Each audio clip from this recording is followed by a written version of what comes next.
अर्थ के आधार पर वाक्य के 8 भेद हैं। विधानवाचक, निषेधवाचक, प्रश्नवाचक, आज्ञावाचक, प्रश्नार्थक, इच्छावाचक, संदेहसूचक, संकेतात्मक।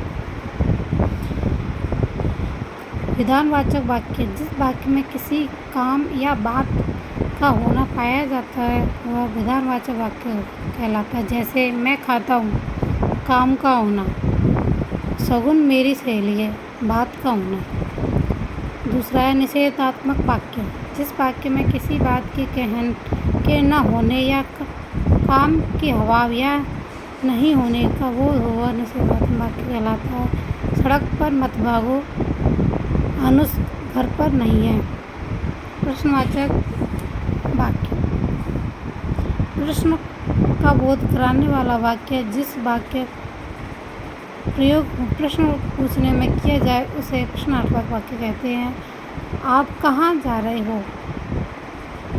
तुम क्या खेल रहे हो? आज्ञावाचक वाक्य जिस वाक्य में आज्ञा, अनुमति, उपदेश और विनम्र का बोध हुआ आज्ञावाचक वाक्य है।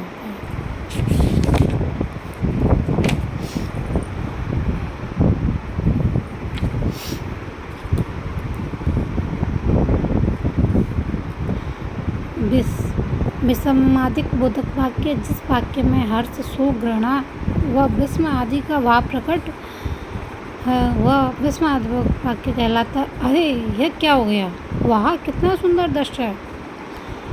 इच्छावाचक इच्छार्थक वाक्य जिस वाक्य में किसी आशीर्वाद, इच्छा, कामना का बोध हो उसे इच्छावाचक वाक्य कहते हैं। जैसे ईश्वर सबका भला करे, यह हमारी इच्छा है, आपका जीवन सुखमय हो। हम कामना कर रहे हैं कि आपका जीवन सुखमय हो। संदेह सूचक संदेहवाचक वाक्य जिस वाक्य में किसी काम के पूरा होने में संदेह या संभावना का प्रकट हो उसे संदेहवाचक वाक्य कहलाते हैं। शायद वे कल आएँ, हो सकता है कल तक मौसम ठीक हो जाए, इसमें अपने संदेश सूचक शब्द है। संकेतात्मक वाक्य जिस वाक्य में संकेत या शर्त हो वह संकेतात्मक वाक्य कहलाता है। यदि तुम आओ मैं चलूँ।